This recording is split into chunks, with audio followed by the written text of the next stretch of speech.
इधर हम लोग 10, हाँ हम लोग 10 तक किए थे ना। हाँ 10 तक किए थे, 5 बचा हुआ है वो हम लोग करेंगे। पहले याद करो, फटाफट करो, क्वेश्चन पढ़ो और आंसर करते जाओ।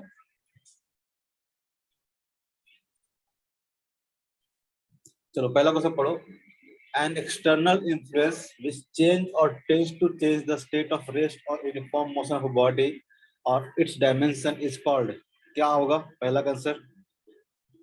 कौन सा एक्सटर्नल इन्फ्लुएंस है जो कि बॉडी को स्टेट ऑफ रेस्ट या फिर यूनिफॉर्म मोशन को चेंज कर सकता है? फोर्स। फोर्स। क्लियर है? Equal and opposite force acting on a body which do not change in a state of rest or uniform motion are called, क्या बोला कहलाएगा? Balanced forces. Balance forces. ठीक है, ऐसा फोर्स जो इक्वल एंड अपोजिट है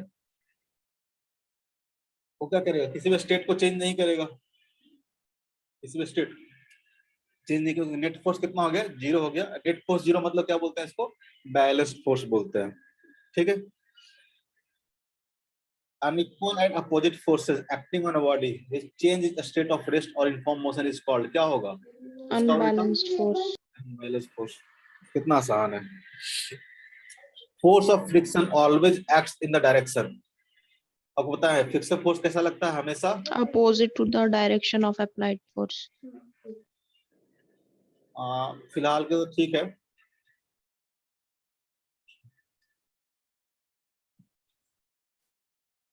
यहाँ पे तो यही बोल सकते हैं।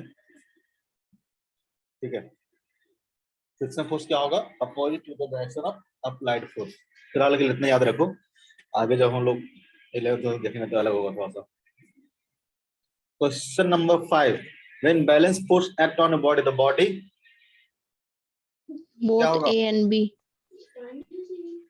Must remains in the state of rest. अगर बॉडी स्टेट ऑफ रेस्ट में है तो क्या रहेगा? स्टेट ऑफ रेस्ट ही में रहेगा। मस्ट एक्सपीरियंस सम एक्सेलरेशन, ये बात तो गलत है।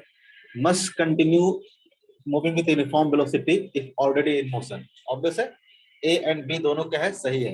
इसका आंसर हो जाएगा D, both A and D. क्योंकि जब बैलेंस फोर्स लगता है तो बॉडी अगर रेस्ट में हो तो रेस्ट में रहता है, बॉडी अगर मोशन में हो तो मोशन में ही रहता है। Question number 6, unbalance force act on a body the body क्या होगा? Experience some acceleration. अगर अनबैलेंस फोर्स लग रहा है तो क्या होगा? कुछ ना मस्ट कुछ। Experience acceleration. बाकी लोग नहीं बोल रहे जी। क्वेश्चन नंबर 7, बाकी लोग। Akshat Raj Srivastava. Yes, sir, I am new. अच्छा, you are new. And sir, this is first class. Okay okay bro. And Rishabh, you also new? Then आवाज क्यों नहीं आ रहा? आंसर क्यों नहीं आ रहा? सैली, यस सर। तुम तो बोल रही हो। और प्रियांशी?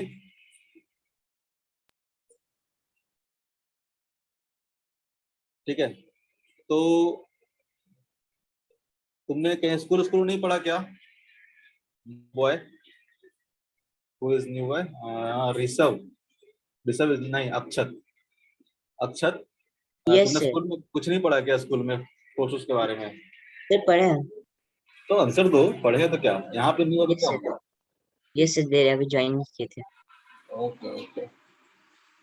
क्वेश्चन नंबर 7, 7 हो गया? नहीं 7। No external force acts on a body, it will Either remain in its state of rest or in uniform motion. सही बात है सबके लिए। Yes, sir. Okay, question number 8, इतना आसान सा क्वेश्चन दिया तुम लोग किए नहीं, बस पढ़ना था एक बार। If a body is allowed, तीन ही होगा, to freely fall from a height, it speed increases continuously, it is because of. अगर आप किसी हाइट से किसी बॉडी को गिराते हो तो क्या होता है? Free fall. इसका जो स्पीड होगा क्या करेगा? Sir, increase. Very good. क्यों ऐसा क्यों होता है? सर क्योंकि सर प्रेशर बहुत रहता है। क्योंकि एक ग्रेविटेशनल फोर्स लगता है mg। अगर फोर्स अगर लगते रहेगा एक ही डायरेक्शन में तो बॉडी क्या करेगा? एक्सेलरेट करेगा। बॉडी एक्सेलरेट करेगा उसका मतलब स्पीड क्या करेगा? उसका इंक्रीज करेगा। ठीक है, तो सर एयर भी सर मतलब सर हम एक चीज नेग्लेक्ट करते बोलना हैं, नेग्लेक्ट करते हैं एयर का जो, सर। एयर क्या करता है, एयर एक ड्रैग फोर्स लगाता है, ठीक है। कोई भी लिक्विड जो होगा, चाहे आप पानी में किसी बॉल को ड्रॉप कर दो या फिर एयर में ड्रॉप कर दो, ठीक है, ये क्या करता है, रेजिस्टिव फोर्स लगाता है। रेजिस्टिव फोर्स इसलिए बोलते हैं क्योंकि अगर एक ब्लॉक नीचे की ओर मूव कर रहा है, बॉडी नीचे की ओर मूव कर रहा है, एयर जो फोर्स लगाएगा क्या करेगा, ऊपर की ओर लगाएगा। अगर ये बॉडी क्या कर रहा है, ऊपर की ओर मूव कर रहा है, इस केस में एयर जो फोर्स लगाएगा क्या करेगा, नीचे की ओर लगाएगा। तो मतलब वेलोसिटी फ्रिक्शन के फोर्स। अपोजिट डायरेक्शन, हाँ वेलोसिटी के, इसलिए इसको फ्रिक्शन फोर्स भी बोल सकते हैं एक तरह से, ठीक है। ये क्या है, रेस्ट्रिक्शन फोर्स है, मतलब ये रेस्ट्रिक्ट करता है मोशन को, ठीक है, रेजिस्टिव फोर्स है। ऐसे फोर्स को हम लोग क्या बोलते हैं, रेजिस्टिव फोर्स बोलते हैं, ठीक है। थोड़ा सा डिफरेंस है फ्रिक्शन फोर्स से, क्योंकि आगे जब पढ़ोगे तो कई बार आपको फ्रिक्शन फोर्स हेल्प भी करता है चलने में। जैसे कि आप वॉक करते हो, एग्जांपल दिया भी है, आप वॉक करते हो तो किसके कारण करते हो, फ्रिक्शन फोर्स के कारण करते हो। इसमें फ्रिक्शन फोर्स क्या करता है, सपोर्ट करता है। जिधर के आपका मोशन है, फ्रिक्शन फोर्स क्या लगता है, उधर की ओर लगता है। लेकिन रेजिस्टिव फोर्स क्या होता है, हमेशा मोशन में क्या होता है, अपोजिट में लगता है।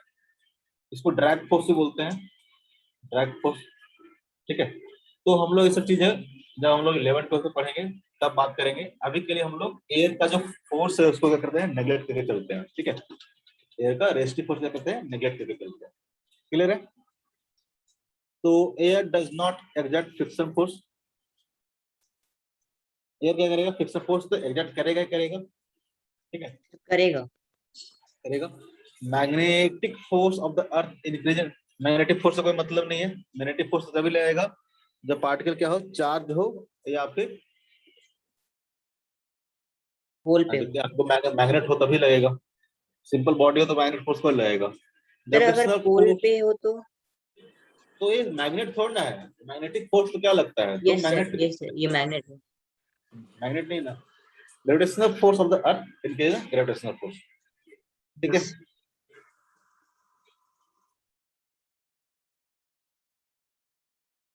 जैसे कि ये जो रेस्टिव फोर्स, चलो इसके बारे में ज्यादा बात नहीं करेंगे, फालतू का। Question number 9, a force of magnitude F acts on a body of mass, a small f, acceleration of the body depends on, इसका जो acceleration होगा कितना होगा, A is equal to force by F mass, by m. ठीक है। तो density of the body, area of the body, mass of the body किस पर डिपेंड करेगा, Mass of the body. ठीक है। फोर्स अगर लग रहा है तो मास ऑफ द बॉडी पे क्या करेगा, डिपेंड करेगा। इस बात पे नहीं डिपेंड करेगा कि इसका एरिया कितना है, ठीक है, इसका डेंसिटी कितना है, इसका वॉल्यूम कितना है, ठीक है। ऐसा नहीं है कि अगर वॉल्यूम बढ़ाओगे तो एक्सेशन क्या करेगा, घटेगा, ऐसा नहीं बोल सकते। क्योंकि अगर मान लो कि आप वॉल्यूम बढ़ा दिए, साथ साथ डेंसिटी घटा दिए, अब मास अगर सेम रहा, मान लो किसी मटेरियल का आपने वॉल्यूम बढ़ाया और उसका डेंसिटी कम कर दिया, और ऐसा किया कि मास क्या रहे, रिमेन सेम रहे, तो उसके उसमें क्या होगा, एक्सेशन भी क्या आएगा, सेम आएगा। तो ऐसा कोई सोच रहा होगा कि वॉल्यूम इंक्रीज करेंगे तो मास इंक्रीज कर जाएगा, डेंसिटी इंक्रीज करेंगे तो मास इंक्रीज कर जाएगा, तो डिपेंड करना चाहिए। ये बेसिकली ऐसा नहीं होगा, क्योंकि बाकी चीज दिया हुआ है क्या, अगर आप डेंसिटी ऑफ द बॉडी आप इंक्रीज कर रहे हो और बॉडी का साइज छोटा कर दो, मान लो पहले इतना बड़ा बॉडी था, मास का था एम, अब इसको काट दो, ठीक है, अब डेंसिटी क्या कर दो, इसका हाफ कर दो और इसको वॉल्यूम भी हाफ कर दो, तो क्या हो जाएगा, मास क्या रहेगा, सेम ही रहेगा। अगर मास सेम है तो एक्सेशन भी क्या होगा, बॉडी का सेम होगा, ठीक है। तो कंफ्यूज मत होना कि वॉल्यूम और डेंसिटी पे डिपेंड करेगा। क्लियर है। Question number 10, force remaining constant if the mass of the body increases, its acceleration is likely to, force same है, ठीक है, मास क्या कर रहा है, इंक्रीज कर रहा है, इसका मतलब क्या होगा, फोर्स इक्वल टू क्या होता है, force equal to mass into acceleration. Force remaining constant, ये फोर्स क्या है, कांस्टेंट है। If the mass of the body increases, mass अगर इंक्रीज करेगा, एक्शन क्या करेगा, डिक्रीज करेगा, Decrease. क्या होगा आंसर इसका, 10 का सी। नीचे मैच कर लेना एक बार को, सारे आंसर सही है कि नहीं है, कहीं पर गलत होगा तो सुधार लेना, ऐसा नहीं होना चाहिए। Question number 11, a force F produces acceleration A in a body The same force produce an acceleration force in the another body. The mass of the other body क्या होगा?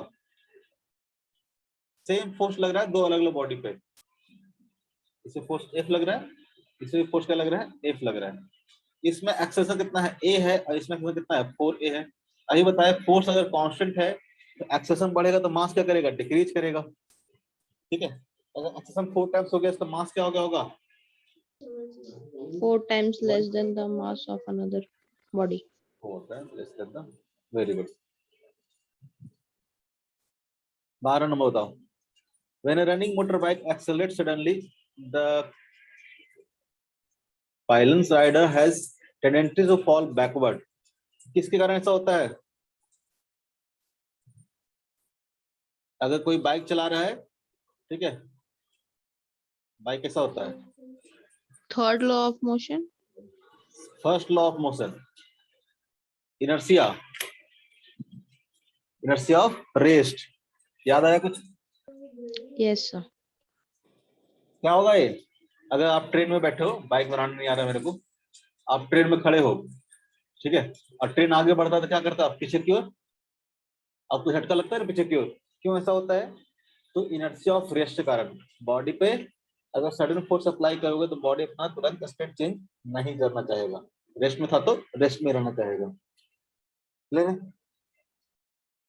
First law. थर्ड लॉ तो क्या बोलता है? Every action has equal and opposite reaction. आप किसी को press करते हो तो वो भी क्या करेगा? आप पे प्रेस करेगा।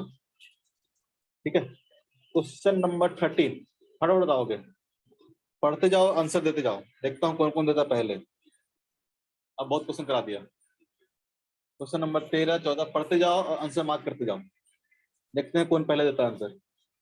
13 का आंसर क्या होगा? T. एक का टी आया, और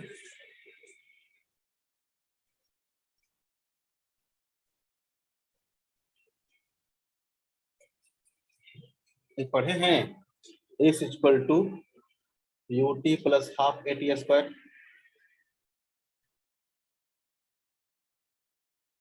Yes, sir. बोलो एस, तो अगर स्टेशनरी बॉडी है इसका मतलब यू कितना हो गया? 0 हो गया। एस इक्वल टू कितना आ जाएगा? हाफ इंटू ए इंटू टी स्क्वायर। ए मतलब फोर्स बाई मास, ये तो कांस्टेंट है, मल्टीप्लाई बाई टी स्क्वायर, तो क्या हो जाएगा? वेक्टर प्रोपोर्शनल टी स्क्वायर ना। बोलो तो Yes, sir. कैसे टी बोल दी? हिम्मत कैसे हो गया? क्या होगा? पहला भूल गए, पहला चैप्टर ही, दूसरा पढ़ते पढ़ते। क्वेश्चन नंबर 14 बताओ क्या होगा?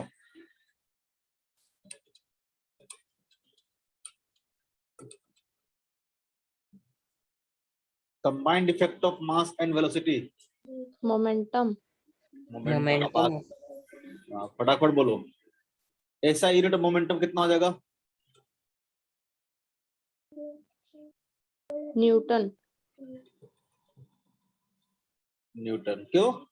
न्यूटन तो फोर्स का है, ये तो Sir, मोमेंटम है। me. मोमेंटम भी क्या है? तो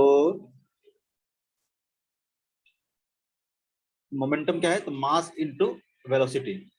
ठीक है, अब फोर्स कैसे डिफाइन किए थे हम लोग? तो फोर्स डिफाइन किए थे rate of change of momentum, या फिर change in momentum by delta T. ठीक है, तो ऐसा यूनिट ऑफ मोमेंटम कितना हो जाएगा? Newton into second. समझी? Sir, Newton second. कैसे? हाँ, तो वही तो बोल रहा हूँ, न्यूटन कैसे बोल रहे हो? न्यूटन तो फोर्स का है। दो क्वेश्चन गलत कर दिए तुम फटाफट। आगे बोलो, क्वेश्चन नंबर 16।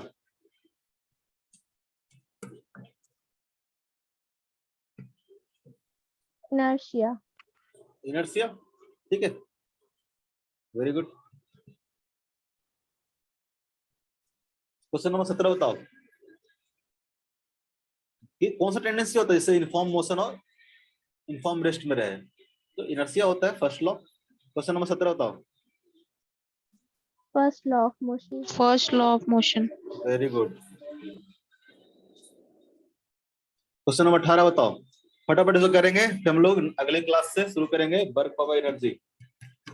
ठीक है, क्वेश्चन नंबर 18 बताओ। Inertia of the body is determined by, inertia कैसे डिफाइन होता है? आपको बताए थे क्वांटिटेटिव एनालिसिस करना इनर्शिया का, क्या बताएगा?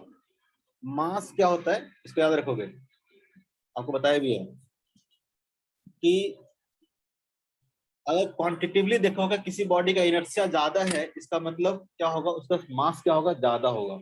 जैसे कि एक दो आदमी बैठा हुआ है,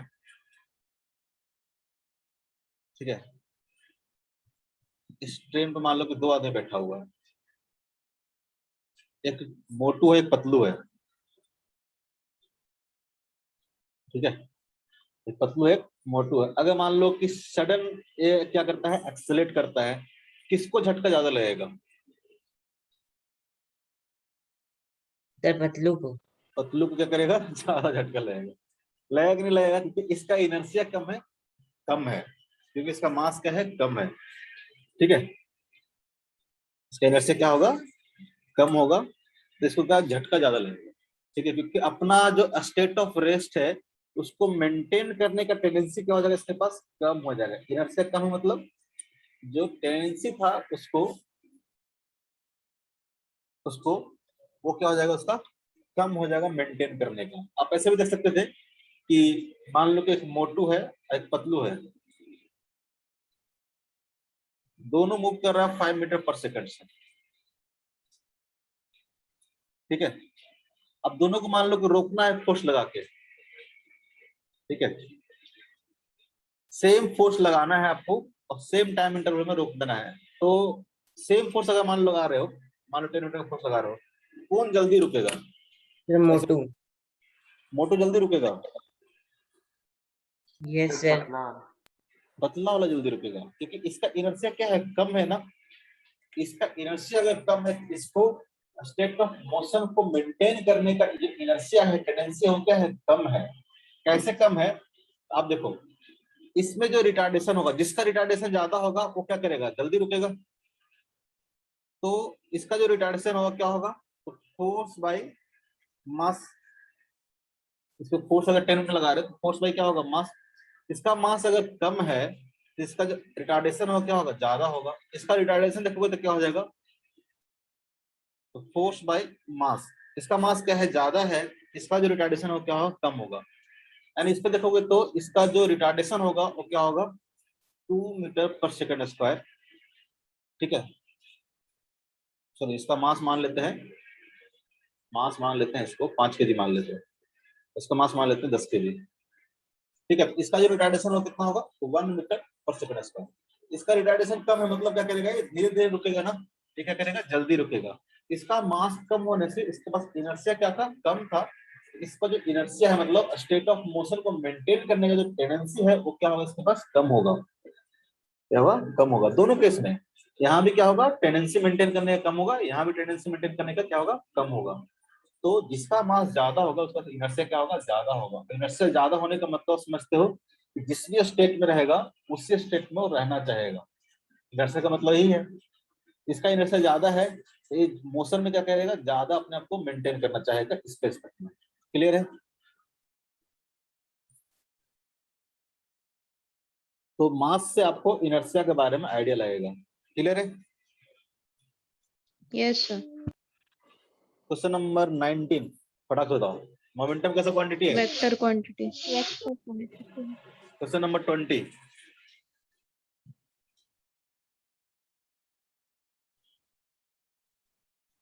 क्वेश्चन नंबर 20 फटाक से बताओ आंसर।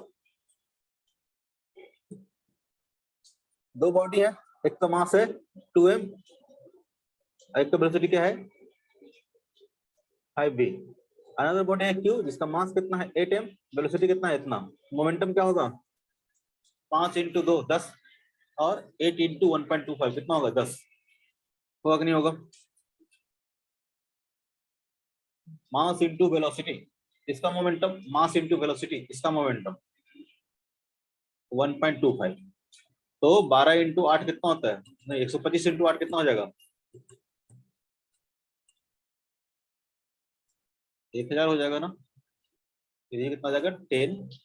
ये भी कितना हो जाएगा? 10। दोनों का मोमेंटम कितना हो गया? सेम हो गया। 1:1.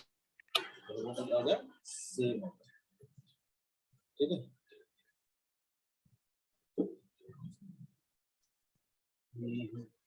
The magnitude of physical quantity is 8.5 Newton second. The physical quantity is क्या होगा? Momentum. अभी देखिए ऐसे कि मोमेंटम का जो यूनिट होता है क्या होता है? न्यूटन सेकंड होता है। ये दिया हुआ है न्यूटन सेकंड, इसका मतलब क्वांटिटी क्या है? मोमेंटम है।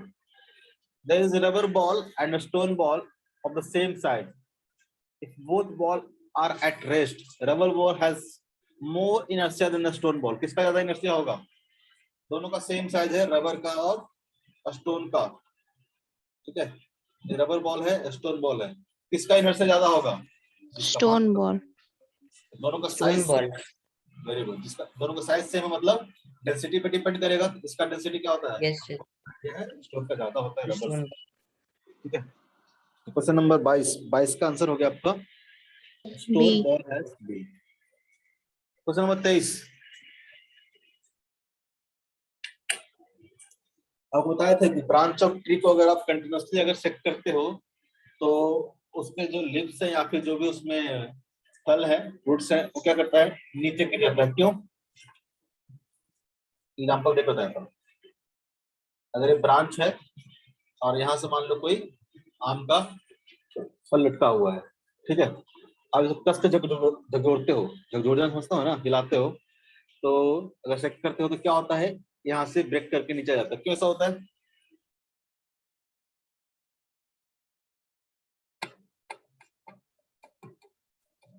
क्यों ऐसा होता है? Sir inertia. इनर्शिया ऑफ क्या? रेस्ट या motion? Sir inertia of rest होगा। Very good, inertia of rest होगा। बताया था ना क्या होता है? जैसे कि अरे पहले से थोड़ा ना हिल रहा है, पहले से क्या है, इसको ना आम लगा होता तो हिलते रहता टहनी में, ठीक है, हवा चलो तभी हिलता है ना, ऐसे तो क्या रहता है? स्थिर रहेगा, स्टेट ऑफ रेस्ट में रहेगा। आप क्या करते हैं? सडनली इसको क्या करते हैं? सेट कर देते हो, तो क्या होगा? ये पॉइंट सडनली क्या करता है? इधर की मूव करना चाहेगा, तो क्या होगा?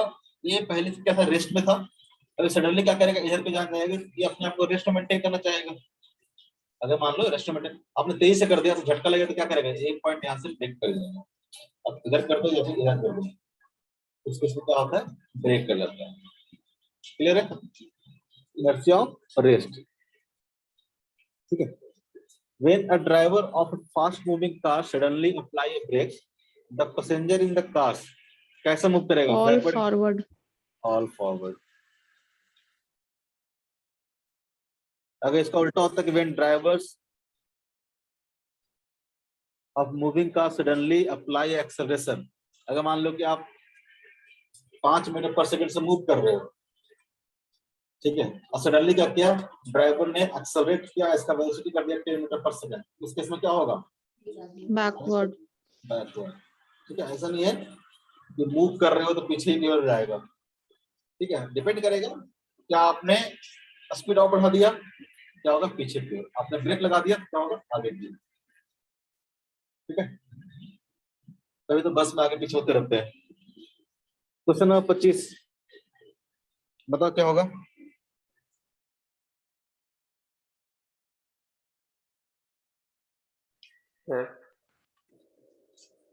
Question number 25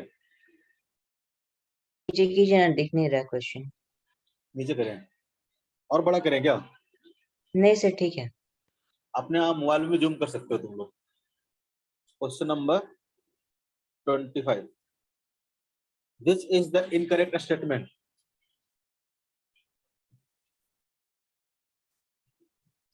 A spaceship continue moving in a sir space B होगा।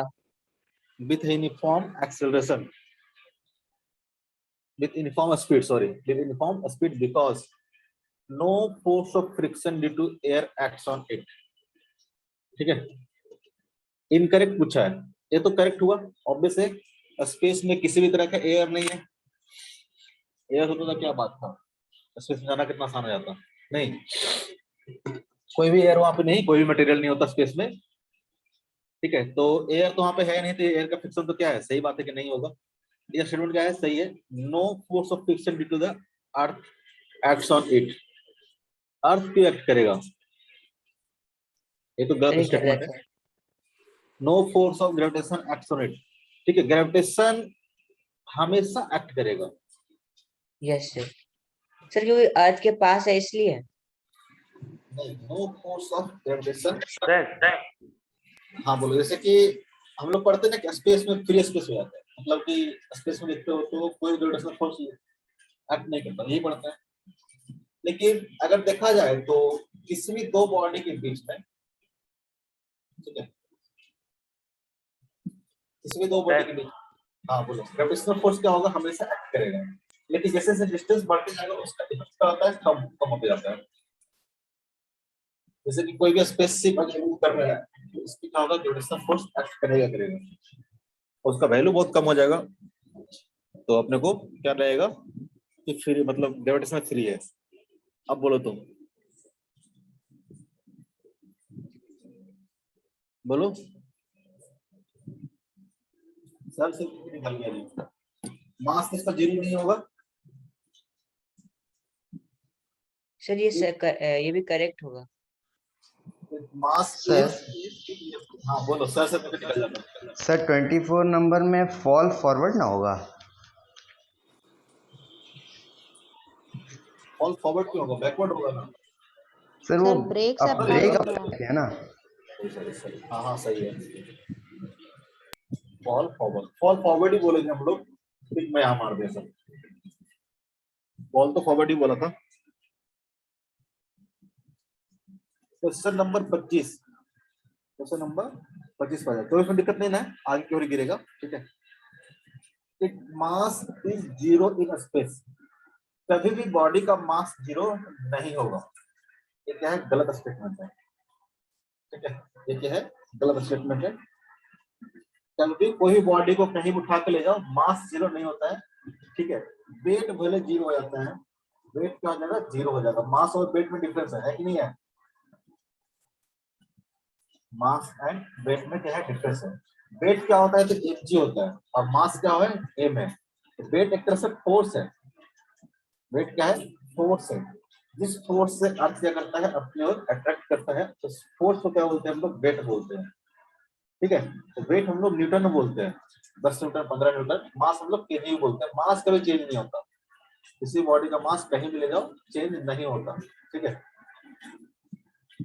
सर तो आंसर क्या होगा, दोनों में से कोई एक ही ना होगा। तो इसको क्या दिया आंसर, 25 का आंसर देख लेते हैं। 24 25 25 का बी दिया है, तो ऐसा करो, मास को यहाँ पे कट करके यहाँ पे वेट कर लो, यहाँ पे वेट कर लो, ठीक है। इसका करेक्शन हो जाएगा थोड़ा सा।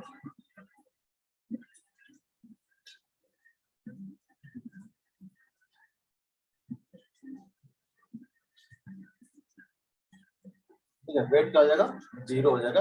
ये कोई भी वहां पे ग्रेविटेशनल फोर्स, हम लोग मान कर चलते हैं ग्रेविटेशनल फोर्स लगेगा, लेकिन इतना दूर में ग्रेविटेशनल फोर्स क्या हो जाता है, जीरो हो जाता है, ठीक है। इसका इफेक्ट कुछ दूर तक रहता है।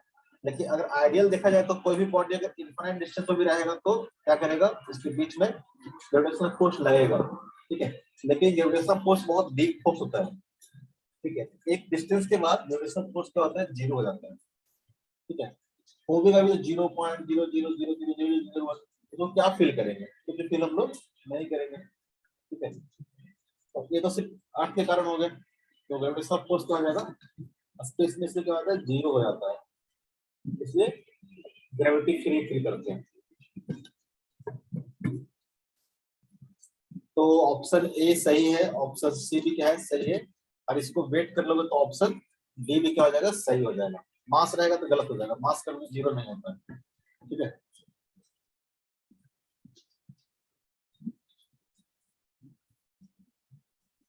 ये ऑप्शन है, नो फोर्स ऑफ फ्रिक्शन क्या होगा, चलो इसको आंसर मान लेंगे, ठीक है। मास को वेट कर लेना। क्वेश्चन नंबर 26 बताओ, फटाफट करोगे। There is a force on the ball opposing its motion. सब बताओगे, क्वेश्चन पढ़ो, आंसर दे जाओ। बहुत बोल लिया मैंने। किसी का आंसर आया सी ना बोली, Yes, sir. सबका सी आया है, Yes, sir. किसी को गड़बड़ नहीं? 27 करो।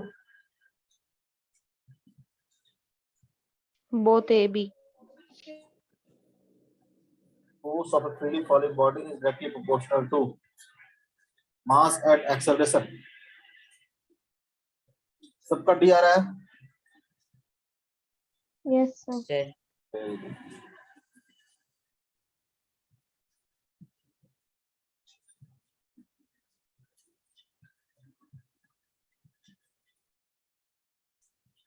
प्रिंसिपल ऑफ 28 बताओ।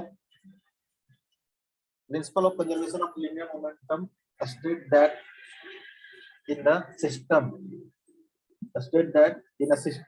it is cannot be changed. क्या होगा 28 का option A B C D क्या होगा बताओ। कंजर्वेशन ऑफ लिनियर मोमेंटम क्या है?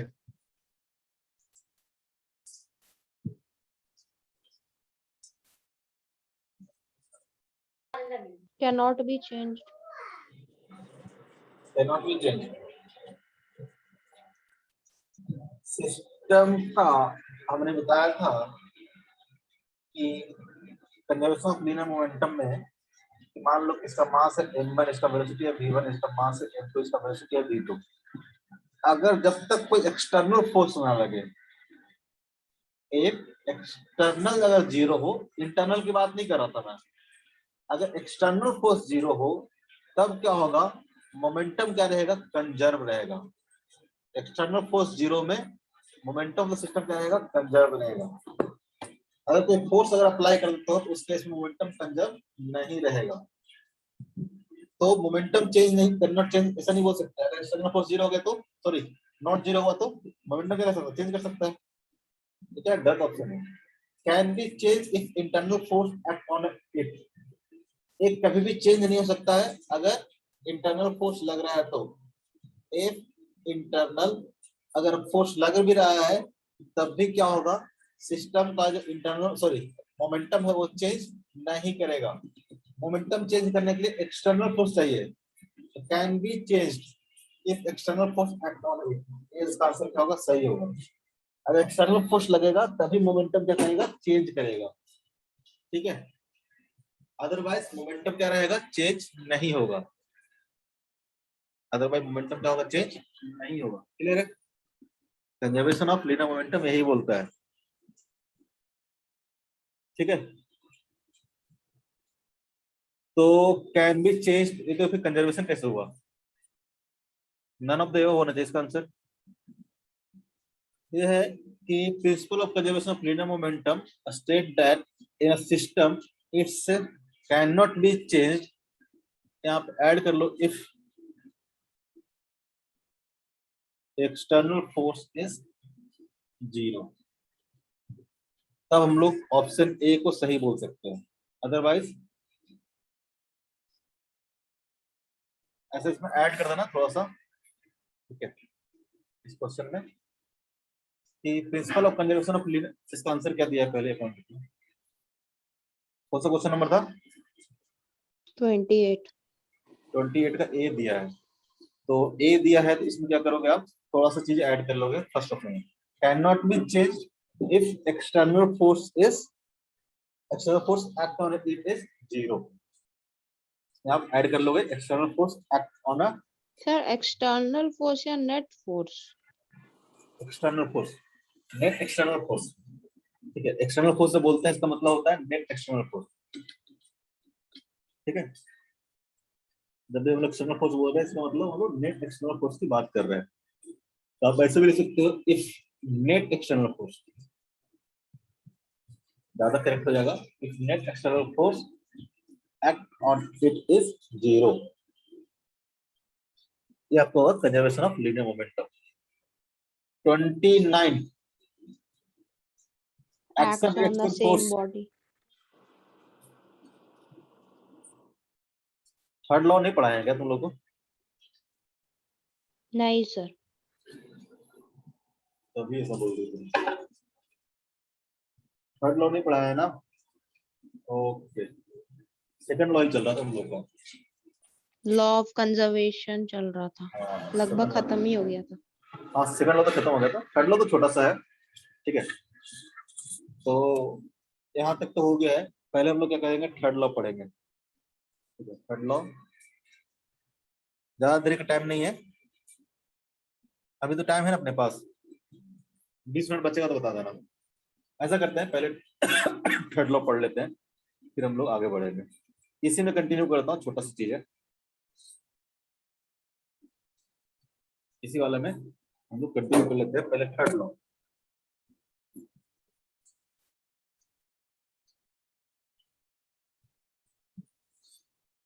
छोटा सा लॉ है,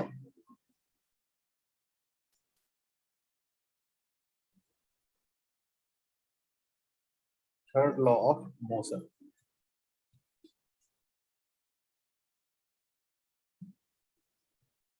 बहुत फेमस लॉ है थर्ड लॉ ऑफ मोशन, ठीक है। थर्ड लॉ ऑफ मोशन क्या है, तो इसका स्टेटमेंट बड़ा फेमस है, every action has Has an opposite reaction. has and equal equal and opposite reaction. equal and opposite reaction, equal and opposite reaction। बहुत सारे एग्जांपल आप जानते हो, ठीक है। कि अगर मान लो कि इस दीवार पे आप क्या कर रहे हो, ऐसा फोर्स लगा रहे हो, मान लो कि आप क्या कर रहे हो, फोर्स लगा रहे हो।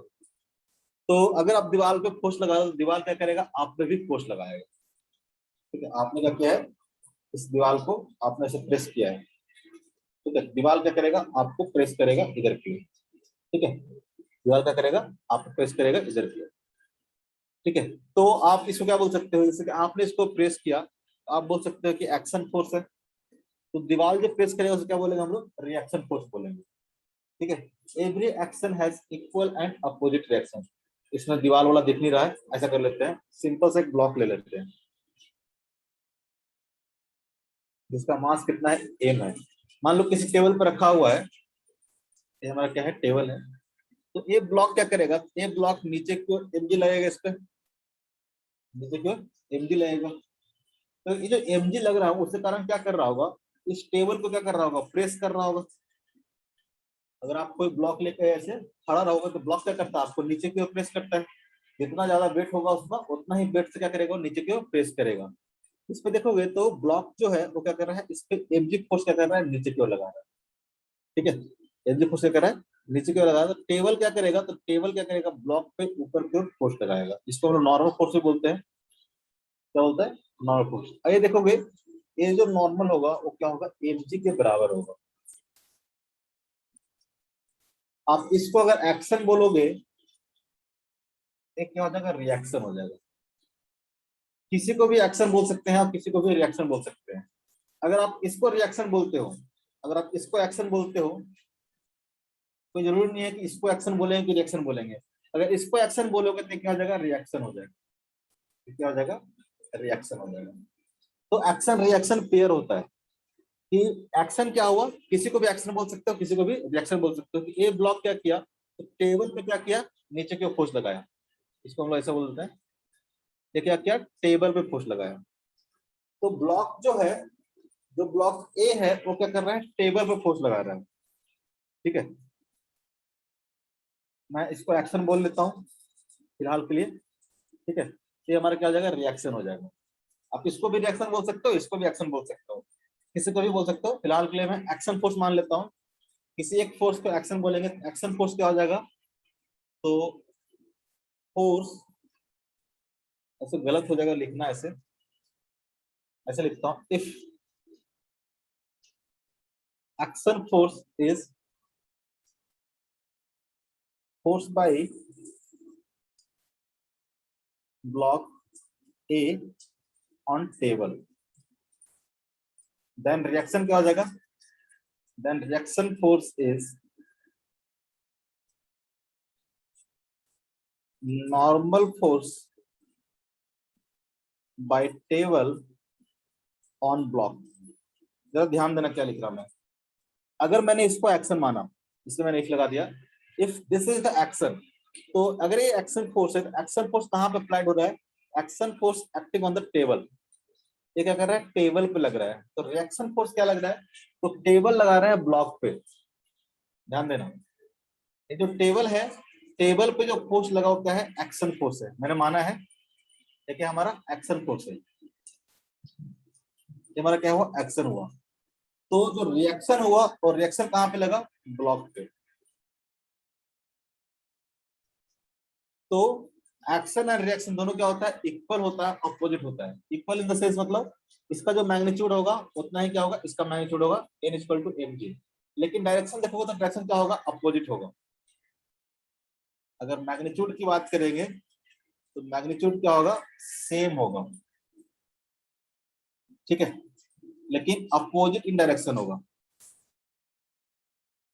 अपोजिट इन डायरेक्शन होगा, ठीक है, अपोजिट इन डायरेक्शन। ये क्या हुआ, नीचे की ओर क्या लगा हुआ, ऊपर की ओर, ठीक है। साथ साथ देखोगे दूसरा पॉइंट, तो एक्शन लगा है टेबल पे, तो रिएक्शन कहां पे लगा है, ब्लॉक पे। कहां लगा है, ब्लॉक पे, ठीक है। तो हम लोग बोलेंगे action and reaction, action and reaction. ऐसा कर लेते हैं, इधर जगह नहीं बच रहा,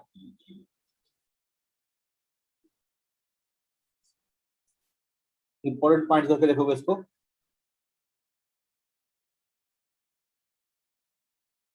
तो इसको कॉपी में लिखना है।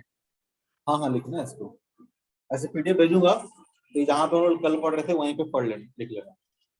पहले समझ लो, पीडीएफ भेजूंगा तो फिर आपने नोट कर लेना। Okay sir. पहला बात, मैग्नीट्यूड क्या होगा, सेम होगा, अपोजिट इन क्या होगा, डायरेक्शन होगा। Action and reaction acts on different body, कभी भी सेम बॉडी पे नहीं रहेगा, एक्ट्स ऑन डिफरेंट बॉडी। यही से क्वेश्चन पूछा हुआ था अभी, action and reaction acts on different body. देखो एक्शन क्या हुआ टेबल पे, तो रिएक्शन कहां पे हुआ, ब्लॉक पे। कभी भी एक्शन और रिएक्शन क्या होगा, सेम ब्लॉक पे नहीं होगा, ठीक है। जैसे आप दीवार को प्रेस करते हो, तो दीवार को प्रेस करो, दीवार क्या करेगा, आपको प्रेस करेगा।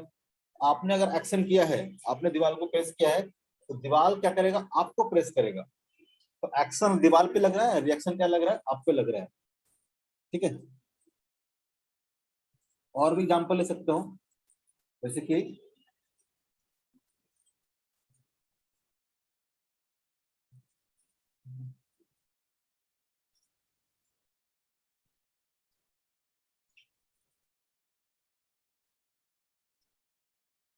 और भी एग्जांपल ले सकता हूँ, जैसे कि ऐसे ग्रेविटेशनल फोर्स तो हम लोग नहीं पढ़े हैं, लेकिन आप जानते हो थोड़ा बहुत ग्रेविटेशनल फोर्स के बारे में, जानते हो ना थोड़ा बहुत। तो देखोगे तो बॉडी Yes, एक क्या sir. कर रहा है, इस पे क्या करता है, एक ग्रेविटेशनल फोर्स लगता है, force on body A by B due to mass. इसका मास अगर ए में है, कितना लगता है उससे नहीं पता हमको, ठीक है, हमको पढ़ना भी नहीं, जानना भी नहीं अभी। तो अगर ब्लॉक बी क्या करेगा, ए पे फोर्स लगाएगा इधर की ओर, ग्रेविटेशनल फोर्स, तो क्या करेगा, ए भी क्या करेगा, बी पे फोर्स लगाएगा, ठीक है। ए भी क्या होगा, इक्वल एंड अपोजिट होगा। ए बी इक्वल टू क्या होगा, तो माइनस ऑफ एफ बी ए लिख सकते हैं, ठीक है। मैग्नीट्यूड में क्या होगा, इक्वल, और माइनस लगा देंगे तो डायरेक्शन क्या हो जाएगा, अपोजिट। यहाँ भी देखो, तो एक्शन अगर इसको मानते हो आप एक्शन, तो ये हमारा क्या हो जाएगा, रिएक्शन। एक्शन देखो बॉडी ए पे लगा है, तो रिएक्शन कहाँ लगा है, बॉडी बी पे लगा है। जैसे कि आप कोई भी ब्लॉक अगर अर्थ पे गिराते हो, ठीक है, छोड़ते हो, तो अगर अर्थ क्या कर रहा है, उस ब्लॉक को नीचे की ओर खींच रहा है, तो ब्लॉक भी क्या कर रहा है, आपको अपने तरफ खींच रहा है, ठीक है।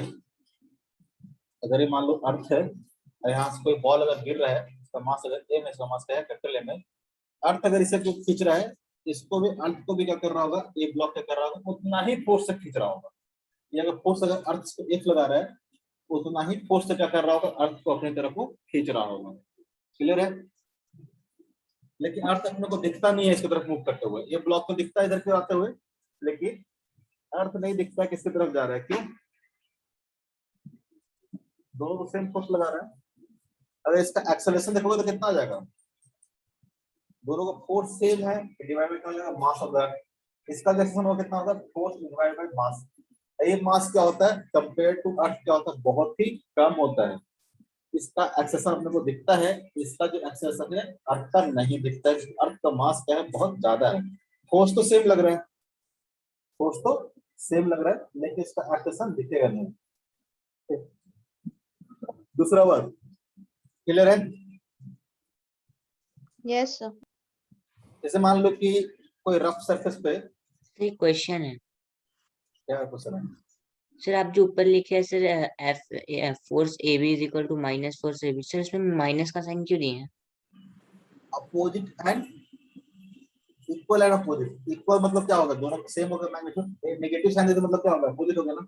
ये डायरेक्शन क्या है, रिएक्शन। हाँ ओके सर। अपोजिट। अब वो पढ़े ना वन डायमेंशनल मोशन में, इस डायरेक्शन को अगर पॉजिटिव मानोगे तो डायरेक्शन क्या हो जाएगा, नेगेटिव हो जाएगा। तो यहाँ फोर्स ए भी क्या लग रहा है, इस डायरेक्शन लग रहा है तो पॉजिटिव लिख लिए। एक फोर्स क्या लग रहा है, पीछे क्यों लग रहा है, तो क्या हो जाएगा, माइनस हो जाएगा। Okay sir. बस नेगेटिव साइन क्या कर रहे हैं यहाँ पे, सो अपोजिट डायरेक्शन।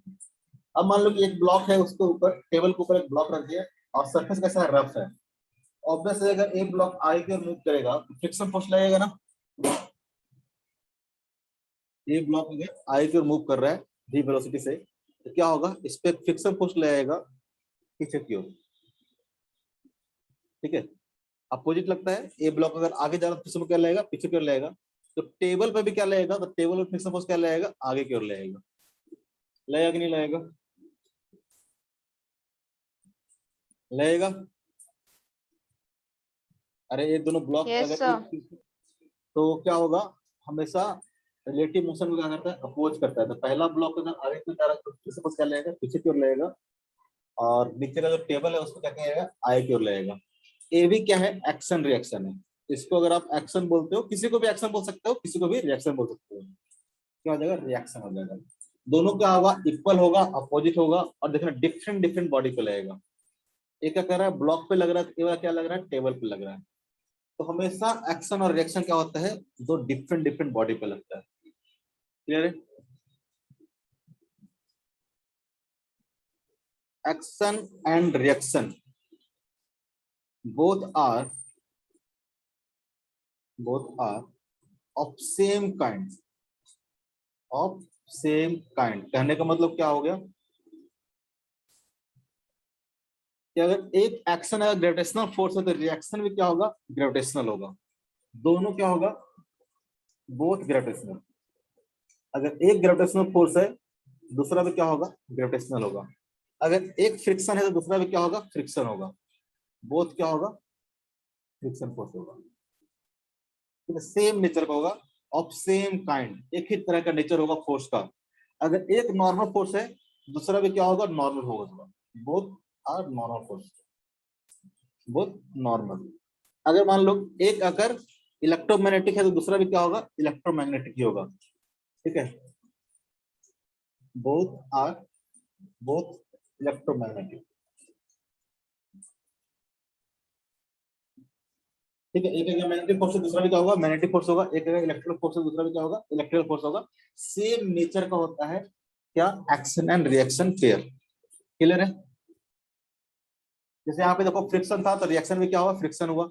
यहाँ पे एक्शन क्या था, ग्रेविटेशनल फोर्स था तो रिएक्शन में क्या हुआ, ग्रेविटेशनल फोर्स हुआ। यहाँ पे एक्शन क्या था, नॉर्मल फोर्स था तो रिएक्शन में क्या हुआ, नॉर्मल फोर्स है। दोनों क्या है, नॉर्मल फोर्स। नॉर्मल फोर्स मतलब जो कांटेक्ट सरफेस के नॉर्मल लगे। ठीक है, अगर और एग्जांपल लेना चाहते हो तो आप चार्ज वाला ले सकते हो। ठीक है, दो चार्ज पार्टिकल के बीच में फोर्स लगता है कि नहीं लगता है, Yes, तो आप sir. वो जानते होगे। तो यहाँ भी जो फोर्स लगेगा वो क्या लगेगा, उस फोर्स को बोलते हैं इलेक्ट्रोस्टैटिक फोर्स। ये भी फोर्स क्या होगा, इलेक्ट्रोस्टैटिक फोर्स होगा। दोनों इक्वल एंड अपोजिट होगा। ठीक है, तो एक्शन, एक तो अगर एक्शन बोलते हो, दूसरा क्या हो जाएगा, रिएक्शन हो जाएगा। तो 4 पॉइंट आप ध्यान रखोगे थर्ड लॉ ऑफ मोशन में। पहला बात, एक्शन और रिएक्शन पेयर क्या होगा, इक्वल होगा और अपोजिट होगा। ठीक है, मैग्नीट्यूड क्या होगा, सेम होगा, और डायरेक्शन क्या होगा, अपोजिट होगा। तीसरा पॉइंट, 2 पॉइंट हो गया, action reaction both are equal and opposite. 2 point ही हो गया। तीसरा पॉइंट, एक्शन और रिएक्शन क्या होता है, डिफरेंट डिफरेंट बॉडी पे लगता है, कभी भी सेम बॉडी पे नहीं लगेगा। और चौथा पॉइंट, दोनों क्या होगा, सेम नेचर का होगा।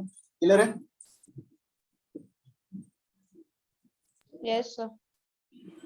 ये आपका थर्ड लॉ। वापस आते हैं, अब करो question number 29। Act on different bodies. तो क्या हो जाएगा, act on different bodies. Act on different body. Very good. Question number 30, अब करते जाओ फटाफट।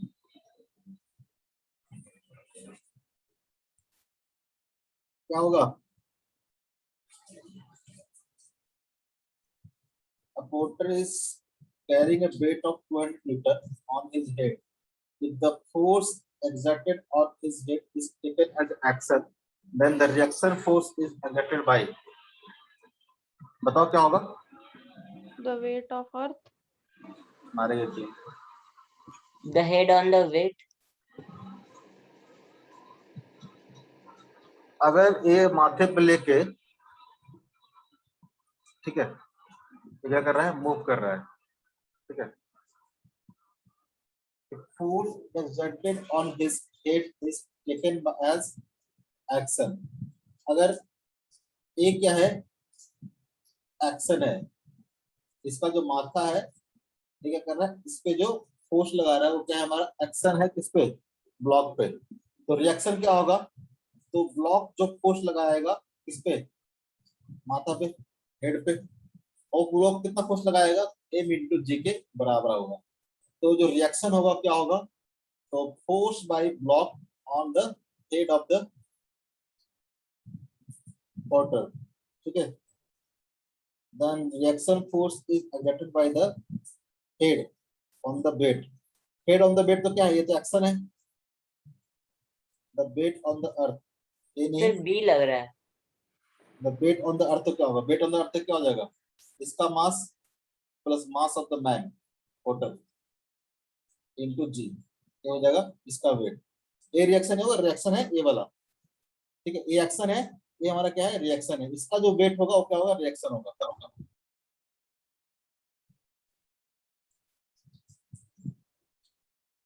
Sir D. ऑप्शन होना चाहिए D. Porter is carrying a weight of 200 metre on his head. The force exerted on his head is taken as an action. The reaction force is exerted by the,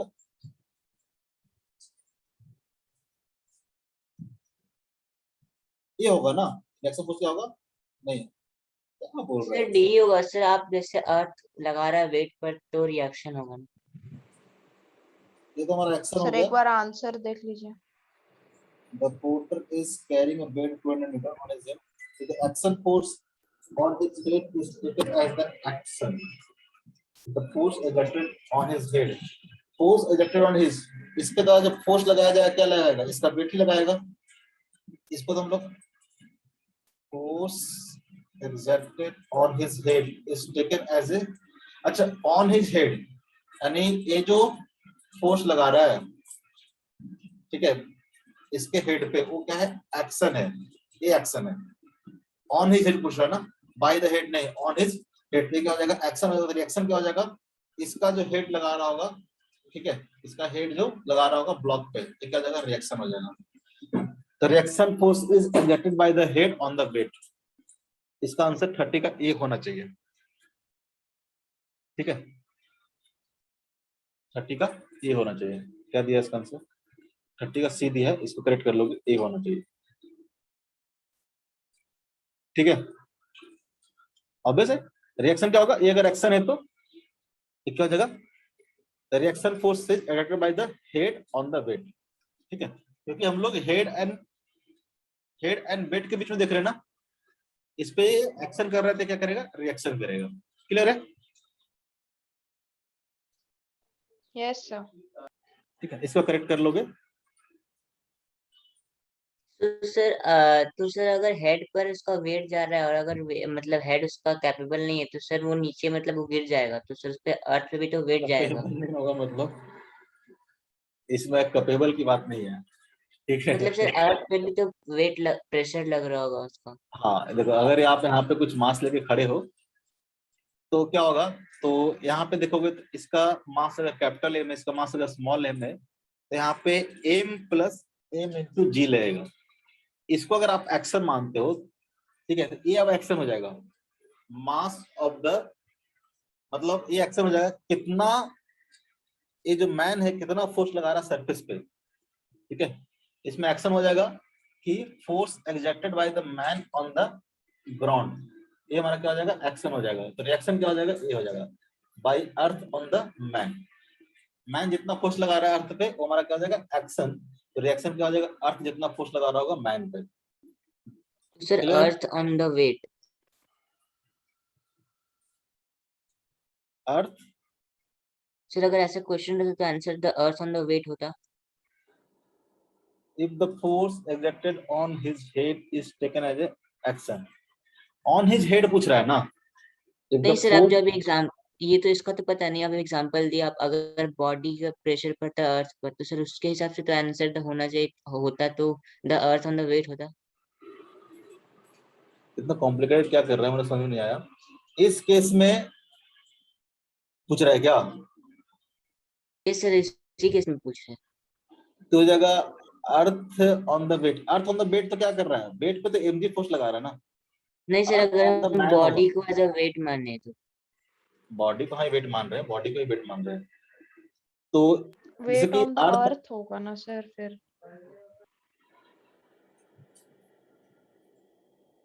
किस में हमको मतलब clear बताता हूँ तो confuse मत हो, देखो स्टेप बाय स्टेप देखो, क्लियरली समझो क्या चीज है, ठीक है। इससे बस लैंग्वेज का थोड़ा सा फर्क है, कंफ्यूज मत हो। देखो क्या है,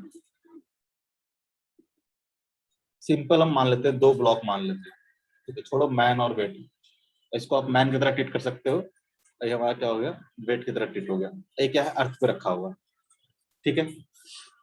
तो क्या होगा, ये क्या करेगा, इस पे फोर्स लगाएगा नीचे की ओर, वो कितना होगा, mg के बराबर होगा। तो क्या करेगा, ये जो बड़ा वाला ब्लॉक है इसके ऊपर क्या करेगा, फोर्स लगाएगा, ठीक है, बड़ा वाला क्या करेगा, इसके ऊपर फोर्स लगाएगा, उसको हम मान लेते हैं n1। अगर इसको एक्शन मानते हो, एक क्या हो जाएगा, हमारा रिएक्शन हो जाएगा। क्लियर है? अब यहाँ पे क्या होगा, तो जो बड़ा वाला ब्लॉक है वो क्या करेगा, नीचे की ओर फोर्स लगाएगा, ठीक है, और यहाँ पे जो फोर्स लगाएगा बड़ा वाला ब्लॉक, वो कितना लगाएगा, capital M plus small M into क्या करेगा, जी लगाएगा। इसका रिएक्शन क्या हो जाएगा, यहाँ पे हो जाएगा n2। तो वो क्या करेगा, ये जो अर्थ है वो क्या करेगा, इसके ऊपर फोर्स लगाएगा, वो क्या हो जाएगा, हमारा रिएक्शन हो जाएगा। अगर यहाँ पे देखो, यहाँ पे एक्शन ये दिया हुआ है कि if the force exerted on his head is taken as action, on his head मतलब ये कैपिटल एम पे जो फोर्स लग रहा है वो क्या हमारा एक्शन है। तो रिएक्शन क्या हो जाएगा, तो रिएक्शन हो जाएगा हेड के द्वारा जो फोर्स लगाया होगा वेट पे। नहीं समझा? अगर आप इसको एक्शन मानते हैं कि force exerted by the man on the earth, ये क्या हो गया, ऐसे देख सकते हैं कि force exerted by the man on the earth, ये अगर मैन है तो मैन कितना फोर्स लगा रहा होगा नीचे अर्थ पे, तो एम प्लस एम इंटू जी। तो रिएक्शन क्या होता, तो by the earth on the man, reaction force क्या लग रहा है, इस पे लग रहा है ना, इस पे नहीं लग रहा बेड पे। रिएक्शन फोर्स, ये जो फोर्स लग रहा है क्या कर रहा है, इस पे लग रहा है, बड़े वाला ब्लॉक पे, तो क्या हो जाएगा, रिएक्शन हो जाएगा। क्लियर है? Yes sir. ठीक है, और इसमें कुछ कंफ्यूजन नहीं होना चाहिए। Okay sir. आगे बढ़ता है 31 है, ये तो हो गया 31 तो। Body collide at the same time which of the following is conserved, क्या रहेगा कंजर्व, कोलिजन ऑफ बॉडी बताए हैं, दो बॉडी को कोलाइड करता है तो क्या होता मोमेंटम है, काय internal momentum, momentum, kinetic energy नहीं, काइनेटिक एनर्जी क्या होता है, कंजर्व नहीं रहता है, ठीक है, यस सर मोमेंट मोमेंटम क्या रहता है, कंजर्व रहता है, क्योंकि यहाँ पे जो फोर्स लगेंगे क्या लगेंगे, क्या लेंगे, इंटरनल फोर्स लेंगे। काइनेटिक एनर्जी कंजर्व होने का अलग केस होता है, ठीक है। फिलहाल के लिए 32 का आपका आंसर हो जाएगा, ठीक है। Two bodies collide at the same time, two bodies collide at the same time which of the following is conserved, तो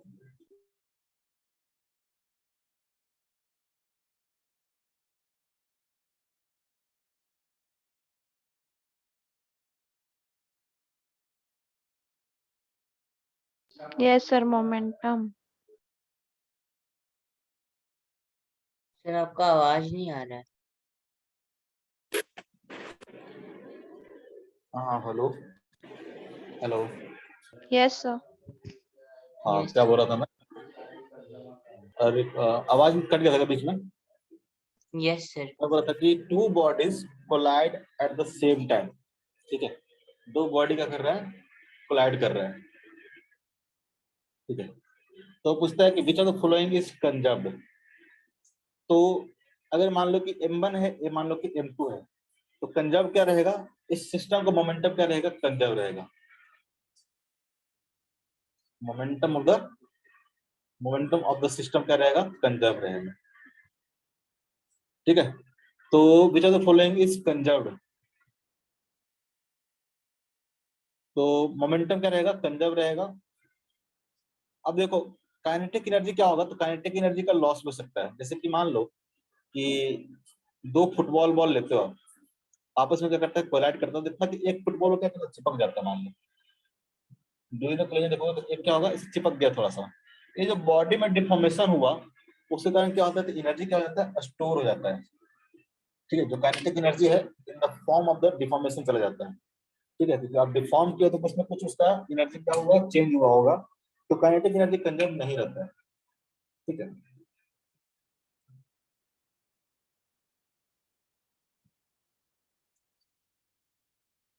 तो मोमेंटम क्या रहेगा? यहाँ पे कंजर्व रहेगा। क्लियर है? काइनेटिक एनर्जी जरूरी नहीं है। अगर मान लो कोई डिफॉर्मेशन नहीं होता है इस बॉडी में, कोई डिफॉर्मेशन नहीं होता है, बिफोर कोलिजन और आफ्टर कोलिजन देखोगे तो शेप दोनों का क्या है? सेम है। उस केस में काइनेटिक एनर्जी क्या रहेगा? कंजर्व रहेगा। काइनेटिक एनर्जी क्या रहेगा? कंजर्व रहेगा। लेकिन अगर शेप क्या होता है? डिफॉर्म हो जाता है, उस केस में क्या होगा? बॉडी का, सिस्टम का क्या होगा? काइनेटिक एनर्जी कंजर्व नहीं रहेगा। ठीक है,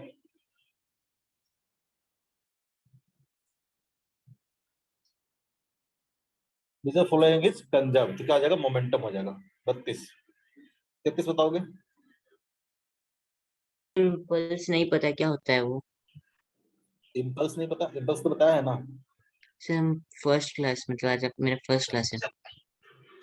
32 का एक बार देखना आंसर, इसमें से करेक्शन होगा।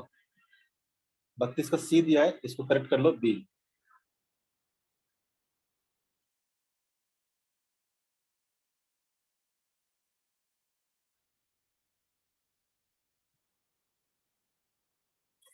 ठीक है,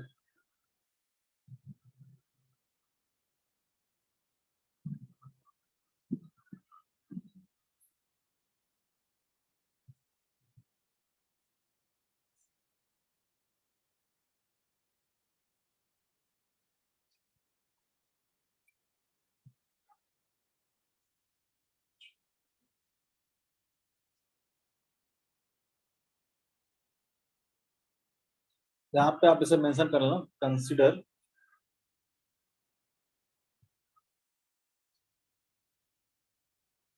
both body as a system, both body as a system, as a system. ठीक है, तो ज्यादा बेटर हो जाएगा। Impulse is equal to, impulse क्या होगा बताओ? कौन कौन आ गया जी? आज बड़े लोग आ गए हो, 7 लोग आ गए हो, आज सारे कोई आ गए हो। कैसे नो Sir, सर। Priyanshi नहीं है. है? प्रियांशी नहीं है? अच्छा,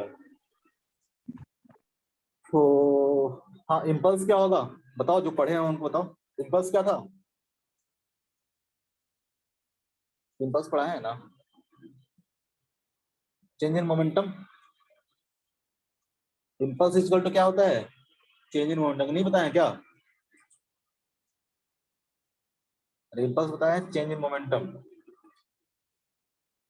चेंज इन मोमेंटम। ठीक है, जैसे कि हम लोग बोलते हैं कि फोर्स इक्वल टू क्या होता है? इम्पल्स बताए होंगे, देखना पड़ेगा कहाँ बताया है।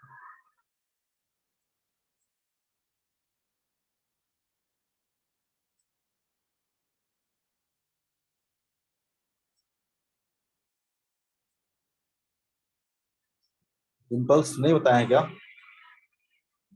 इतना देर में तो क्लास होता तुम लोग को, नहीं बताया इम्पल्स? नहीं sir. इसके बाद ही बताए होंगे।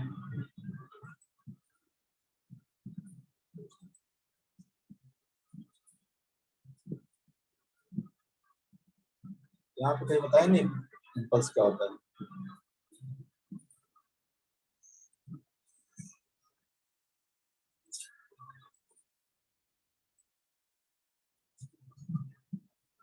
जितना दिन में क्लास होता है कि भूल जाता हूँ मैं। ठीक है, बहुत छोटा सा चीज है इम्पल्स।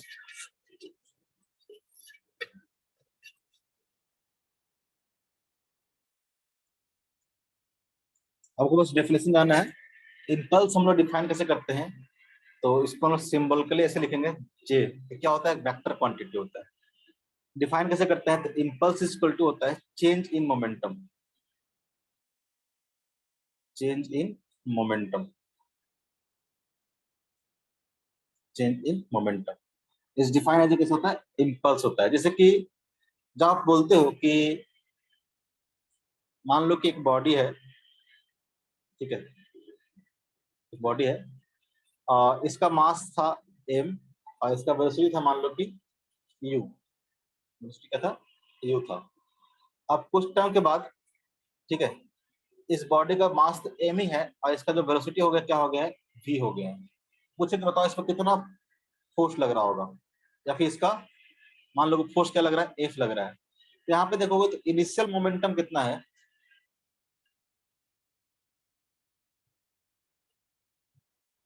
इनिशियल मोमेंटम देखोगे तो पी आई इक्वल टू कितना हो जाएगा, तो एम इंटू यू हो जाएगा। और फाइनल मोमेंटम देखोगे तो कितना हो जाएगा, एम इंटू वी हो जाएगा। ठीक है, तो चेंज इन मोमेंटम की बात करें हम लोग, चेंज इन मोमेंटम की बात करें, change in momentum equal to कितना हो जाएगा, तो P final minus P initial. P final मतलब M into we,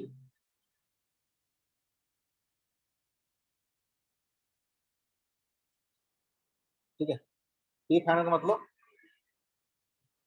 M into V minus initial मतलब कितना हो जाएगा, एम इंटू यू, कितना हो जाएगा, M into V minus you.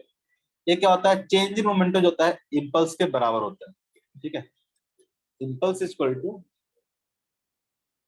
Impulse equal to change in momentum. ठीक है, इसको बोल सकते हैं जे। देखो मोमेंटम क्या है, वेक्टर क्वांटिटी होता है। मोमेंटम क्या है, वेक्टर क्वांटिटी है। तो चेंज इन मोमेंटम भी क्या होगा, वेक्टर ही रहेगा। दो वेक्टर क्वांटिटी को घटाओगे तो क्या आएगा, वेक्टर क्वांटिटी आएगा। तो इम्पल्स भी क्या आएगा, वेक्टर क्वांटिटी आएगा। इम्पल्स भी क्या आएगा, वेक्टर क्वांटिटी आएगा। ठीक है, तो इम्पल्स क्या हो जाएगा, इम्पल्स हो जाएगा वेक्टर क्वांटिटी।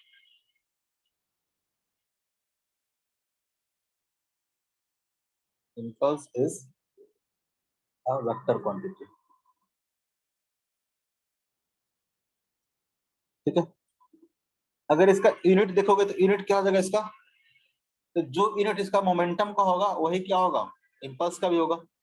यूनिट मोमेंटम में कितना होता है, तो मास इनटू वेलोसिटी, यानी क्या हो जाएगा, मास को जाता है केजी और वेलोसिटी क्या होता है, मीटर पर मीटर पर second. Second.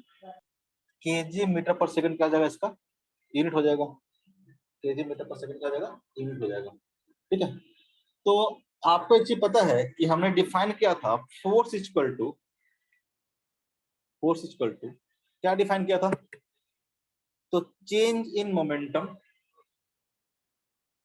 Change in momentum by time interval, by time interval define किया था। Yes, sir. तो एवरेज फोर्स इक्वल टू हमने डिफाइन किया था चेंज इन मोमेंटम,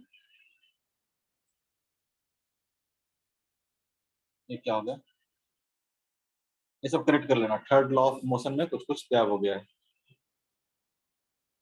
ठीक है, तो एफ एवरेज इक्वल टू हमने बोला था, एफ इक्वल टू क्या होगा, चेंज इन मोमेंटम मतलब डेल्टा पी बाई क्या हो जाएगा, डेल्टा टी।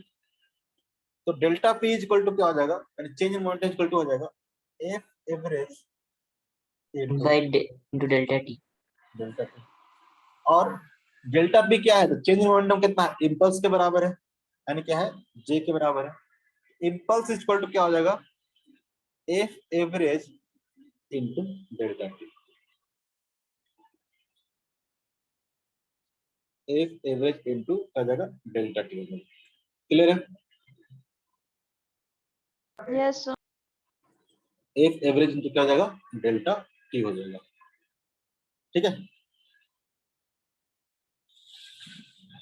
जैसे कि मान लो कि आपको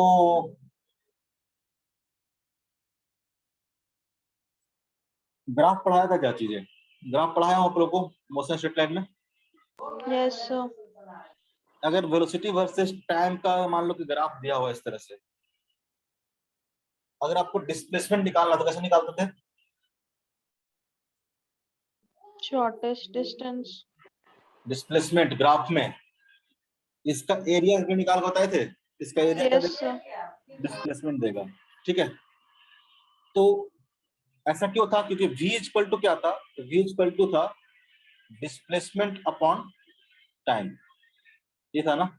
यहाँ पर देखोगे तो फोर्स इक्वल टू क्या है, फोर्स इक्वल टू है momentum upon time, change in momentum. Displacement मतलब क्या हो गया, delta x by delta T, change in position. तो फोर्स इक्वल टू क्या हो गया, फोर्स इक्वल टू हो गया delta P by delta T. तो डेल्टा पी अगर निकालना हो तो क्या करेंगे, एफ इंटू डेल्टा टी करेंगे। इसे यहाँ पे निकालना था डेल्टा एक्स, डेल्टा से क्या वी इंटू डेल्टा टी की है। तो जिस तरह से वेलोसिटी वर्सेस टाइम ग्राफ का एरिया क्या देता था आपको, वेलोसिटी वर्सेस टाइम का क्या देता था आपको, डिस्प्लेसमेंट देता था, उस तरह से एरिया ऑफ, अगर आपको ग्राफ में दिया हुआ area of force time graph, area of force time graph क्या करेगा, गिव्स इंपल्स। क्लियर है? अगर आपको यहाँ पे अगर आपको इंपल्स निकालना हो और आपको दिया हुआ है फोर्स वर्सेस टाइम का ग्राफ, फोर्स वर्सेस टाइम का ग्राफ दिया हुआ है, तो जो इंपल्स होगा वो क्या हो जाएगा, हाफ इंटू एफ इंटू क्या हो जाएगा, टी हो जाएगा, यानी एरिया के बराबर हो जाएगा। क्लियर है? Yes, sir. ठीक है, एक चीज रह गया था, इसको आप डी पढ़ा दिए। ठीक है, तो यहाँ से आप इम्पल्स बता सकते हो, इम्पल्स क्या हो जाएगा, वो सिंपल चीज है, change in Change in momentum. momentum. ठीक है, और आज तो टाइम हो गया है, तो जो क्वेश्चन बचा हुआ है, ठीक है, एक से लेके सॉरी, जो कितना आसान क्वेश्चन होता है, इतना कुछ पढ़ने के बाद भी हम लोग 33-34 कर लिए 1 घंटे में। ठीक है, तो इसको क्या करोगे आप, कंप्लीट करोगे 52 तक, और अगले वीक में क्लास होना है। ठीक है, इसको तो कंप्लीट करोगे और साथ साथ एक्सरसाइज 2 में क्वेश्चन नंबर 1 से लेके 10 तक, 1 से लेके 10 तक बिल्कुल करके आओगे। ठीक है, किसी भी कीमत पे कैसे भी आपको करके आना है। ठीक है, 1 से लेके, सर मेरे पास तो उसका चार्ट नहीं है, तो कहाँ से लेंगे? सर ग्रुप में भेज दीजिएगा ना ये पूरा मॉड्यूल। बुकलेट होगा सबके पास, बुकलेट होना चाहिए, नहीं होगा तो भेज देंगे हम ग्रुप में। ठीक है, ग्रुप में इसका बुकलेट हम भेज देंगे। और कहाँ से कहाँ तक हो गया, होमवर्क थोड़ा ज्यादा है, 34 से लेके इसको कंप्लीट करना है, और एक्सरसाइज 2 में 1 से लेके 10 तक शुरू करना है। तो नेक्स्ट क्लास में हम लोग शुरू करेंगे, इसके क्वेश्चन डिस्कस करेंगे जो नहीं बनेगा, और साथ साथ हम लोग शुरू करेंगे क्या, तो वर्क पावर एनर्जी। ठीक है, इसके अलावा आपको ग्रेविटेशन बचा हुआ है, दो चैप्टर बचा हुआ है, दोनों खत्म हो जाएगा, फिर अपना एंजॉय करना। क्लियर है? Yes, sir. ठीक है, Yes, आज के कुछ पूछना है तो बताओ।